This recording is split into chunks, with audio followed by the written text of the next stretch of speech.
Since its publication in 1949, George Orwell's novel, 1984, has had a great cultural impact, being referenced by many different artists, musicians, and painters because of its original plot and dark storyline. Being referenced time and time again, the novel 1984 is rarely directly referenced. Rather, it is referenced through the use of allusions. This is what has been done by an episode from one of the most popular TV shows in BBC's history, Doctor Who. The episode's name is The God Complex. Airing September 17, 2011, written by Toby Whitehouse, it is the 11th episode of the 6th series, starring Matt Smith as the Doctor. The episode starts off with the Doctor and his companions, Amy and Rory, finding themselves in what appears to be an 80s hotel to which there are neither any doors nor windows. Investigating further, the Doctor finds this out himself, flinging open the doors and windows as he states, "They're not doors, they're walls. Walls that look like doors. Door walls, if you'd like. Or dwolls? Wars, even? And the windows are? Right, big day for fan of walls." The Doctor's compulsion for understanding also leads him to notice that there are multiple cameras scattered everywhere throughout the hotel. As hotels do, they are under constant surveillance. They also meet up with another group, explaining to them that the hallways and the rooms seem to change, giving this hotel an appearance that there are an infinite number of rooms. The other group that the Doctor and his plus ones meet explain to them that besides the hotel having an infinite number of rooms, that the rooms themselves have things in them. Bad dreams. Exploring the hotel even further, Rory apathetically finds portraits of people, with their names and some kind of fear inscribed at the bottom of them. Later, throughout the episode, trying to figure out how to escape, wandering the halls, they find that the hotel's rooms draw people toward them.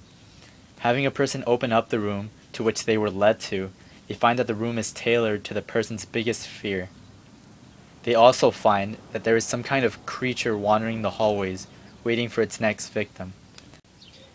After encountering their biggest fear, the person begins to undergo a process. They begin to hallucinate and begin to lose consciousness. This happens until their mind has been completely changed, and the person willingly submits himself to this omnipotent creature, chanting, "Praise him." Now, to 1984. The illusion referenced in the Doctor Who episode is a part in the story when Winston finds himself in the Ministry of Love and in room 101. Winston describes, "In the Ministry of Love, there were no windows. His cell may have been at the heart of the building or on the outer wall, and there were 4 telescreens, one on each wall. This is similar to when the Doctor finds himself in the windowless hotel under constant video surveillance. The illusion is almost a play-by-play adaptation to the sci-fi TV show." Winston is taken to the notorious room 101.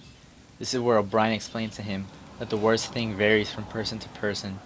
There are cases when it's a trivial thing, not even fatal.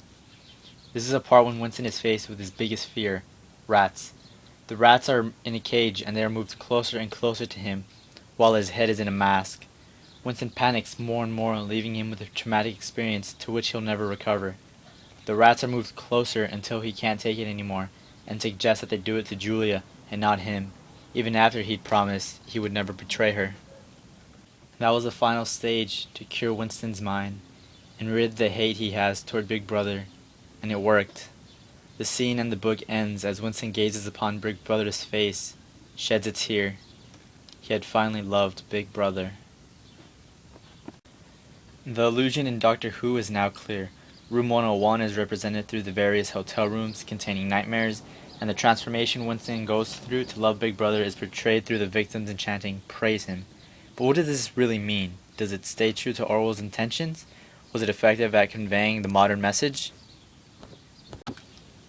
Orwell, when asked about his intentions by the United Automobile Workers of America, courtesy of the Daily Mail, he stated, "I believe also that totalitarian ideas have taken root in the minds of intellectuals everywhere, and have had to draw these ideas out to their logical consequences."